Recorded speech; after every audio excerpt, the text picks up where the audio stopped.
Hey everybody, welcome back to my layout. This will be a layout update for September 2020. Let's take a look at what's new on the layout. So I finally went down to my local hobby shop and picked up these GP38-2s that I had ordered a while ago, both in Canadian Pacific.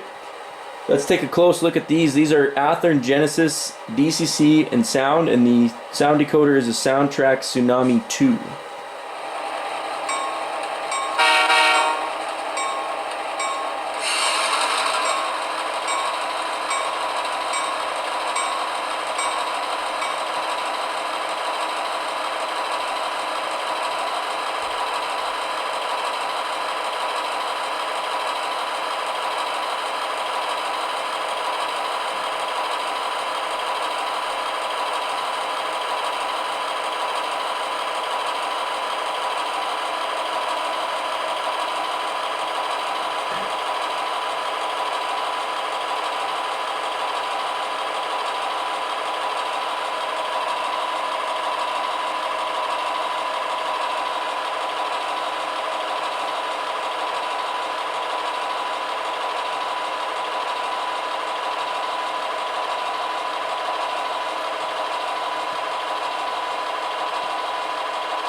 So really nice new models from Athearn Genesis. I haven't had a chance to run them a lot. I've just been running them a little bit here. I've got it on kind of what would be maybe an Exhaw switcher with some 2-bay hoppers, so haven't really been pulling a whole lot with them, but I'm going to run them more in the coming months, hopefully. If you guys are interested in me doing a review of these Athearn Genesis GP38-2s, let me know in the comments. I haven't done a review for a long time, and I could, if that's something you guys are interested in. I could do the pull testing and look at the lighting and everything. Kind of high level view, really nice models. The detail is awesome. Compared to the standard that Bowser and Rapido and, lately even some Athearn Genesis stuff, they don't have step lighting. It's kind of weird they don't have lit number boards. I was trying to figure out, maybe I'm missing something in the functions, but from as far as I can tell, they're not lit. But they do have LED headlights and ditch lights, so that's a start, I guess. Other than that, they're really nice models. I'm happy with mine. I hope they do another run and maybe some more modern paint schemes too for these CP GP38-2s. I was really happy to finally get a model of this 3084. This one's kind of a celebrity on CP. If you're not familiar with the locomotive roster, this was the only one painted in this paint scheme, and it was for a long time CP's only, I'm doing air quotes here, heritage unit. It spent some time up here in central Alberta on the switchers the last few years. It's been on the Royal Canadian Pacific. It's been on the business train. It was a stand-in for the F units for Royal Canadian Pacific. So for the area that I model, like Banff, Lake Louise, these frequent stops of the Royal Canadian Pacific, this 3084 is just a perfect fit. So I'm happy that I've finally got one on my layout. So that's it for new stuff on the layout. Let's take a look at what progress we've been making a little bit further west here. So we're just a little bit west of Banff Yard here, and this is 40 Mile Creek. So what happened was I finished those signals last month, and I was going to go ahead and install the 822 signal first, which goes right here. And then I realized that putting in a really finely detailed and very delicate signal is probably not a good idea before I finish this scene, because there's a lot of kind of heavy work that needs to be done on this scene yet. So I put the signals away, and I just decided to dive right in and tackle this bridge at 822, which is a 65-foot girder bridge, and tackle the embankments and the river scene and stuff, because all I had done before was just run the plywood roadbed across, and then I sort of kind of eyeballed the terrain. But of course, I should have been a little bit more careful when I was doing it, because I was way off in the bridge length and also the kind of bridge height and stuff. So the embankment pretty much has to be completely reworked. So you can see there I've started it.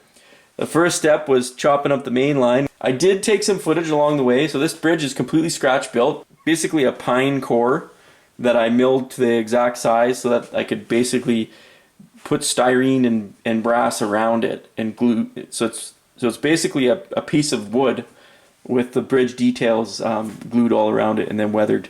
This is the chunk that I cut out, so this actually really illustrates my roadbed really well. So it's 3/4 inch fir plywood, G one side or good one side, 1/8 of sound deadening material, that's rubber, recycled rubber material, and then Midwest cork. So that's a really good cross section of how I did my roadbed. So I chopped out the track, cut that out with my Milwaukee hacksaw, and then I got to work building the bridge. And the final step is where I'm at now, is making these the abutments. So they're all custom built. Everything here is scratch built, and I'm going off of pictures and Google Earth using the measuring tool. So the bridge has girder detail underneath. You can look up because that was kind of, this location's photographed a lot from people paddleboarding actually in this creek. There's a paddleboarding shop. If you just go downstream here, you can rent paddleboards and kayaks and stuff. So there's tons of pictures of tourists, ducking under this bridge while they're going up and down 40 Mile Creek. So being able to take this shot, it was kind of important that I wanted to have some kind of detail under there and show a little bit of that uniqueness of this bridge style. And if we look right up in there, you can actually see the wood, the painted wood. So I just airbrushed it. Those are Plastruct I-beams. So there's kind of looking down at it. The unique thing about these bridges is that the bridge deck is ballasted actually. So there's these sides that the track goes right across it. It's ballasted, and there's these plates that kind of hold the ballast in place. And between that tray and the outer girder, that's the main support for the whole thing, there's actually a space. So I was able to capture that in these. You can see there, you can see that spacing. So just like the prototype, working off photos. So eventually, once I lay the track there, the bridge will be ballasted just like the real thing, and you'll be able to see down to the water, if you were a HO scale person looking down. So there's how the whole thing kind of ties into Banff, which is just like the prototype. It's really close in the dimensions too, like from where the signal is to the switch points to the crossing to the yard. It's not 100% accurate. It's condensed a little bit, but not much. So I'm almost done. I got a few more. I think I have 4 little concrete approaches that kind of butt up to the end of each girder. I'm gonna make those out of hardboard as well. So I'm gonna make those up, and then it'll be time to put the final paint coat on here. And then I'm going to be pouring Envirotex Lite, which is like a gloss kind of enamel. If you're familiar with my friend Justin's CN Karamat and Kinghorn subs layout, this is what he uses exclusively to do water on his layout. So I'm going to be trying that out. This is the smallest one you can get from Michael's.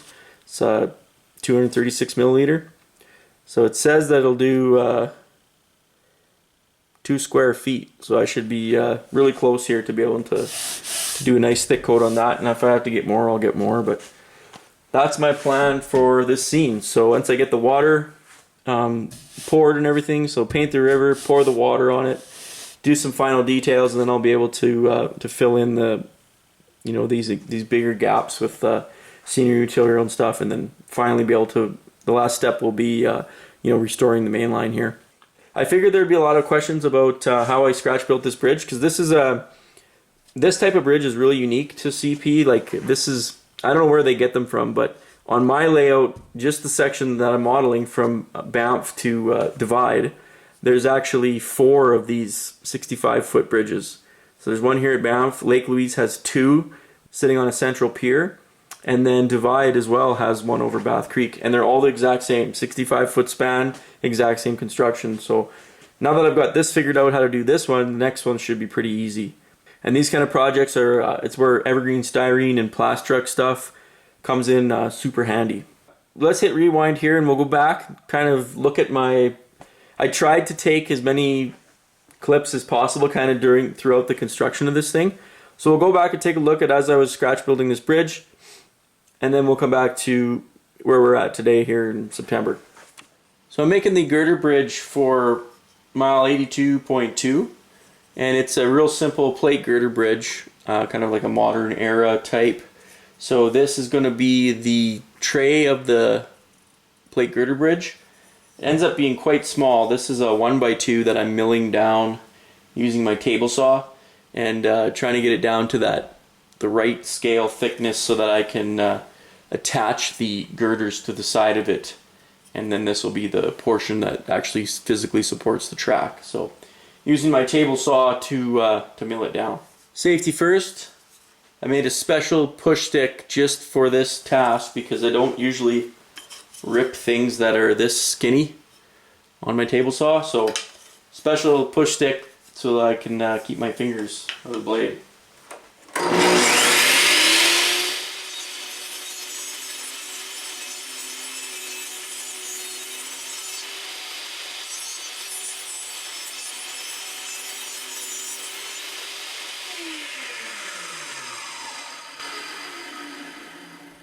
Perfect. I want to be just under 14 mil. So this will be the basis for that plate girder bridge. So it's coming along nicely. It's got a mixture of pine, styrene, and brass, and we'll see what else I can throw in here as I go. Just kind of winging it and going by photographs of the real thing. Alright, so we're a little further along here after I made that tray. So this is kind of the first scratch building progress here. So I used Plastruck I-beams on the bottom to give it that girder detail. Same as on the sides here. I think they're 2mm I-beams. So the unique thing about these bridges is every second support has this kind of angled I-beam, and it runs the length of it. So I'm trying to recreate that here. So this is where I'm at. Next step is going to be to put these styrene bridge sides on. It'll look something like that. And we'll have that spacing in between the tray and the girder sides. You'll be able to see through it, which will be cool. This this brass, strip brass here on the side of the wood, that's to hold the ballast in place when I go to ballast the track on here.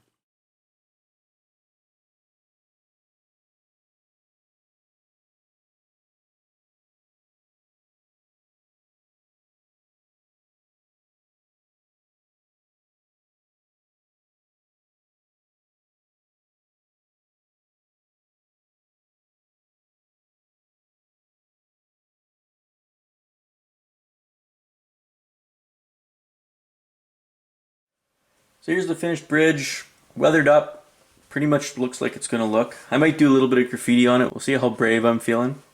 Looks pretty good the way it is right now. So next step is going to be to take the plunge here, cut the track out, and actually cut the road bed on each side and drop this bridge into place. So not quite sure how I'm going to get the abutments and everything to fit. It actually is shortening the length of this, kind of what I had estimated earlier, so there's going to be a bit of scenery kind of rework here. I originally had estimated that this bridge would be a lot longer, but this is the actual size. This is 65 foot in real life. So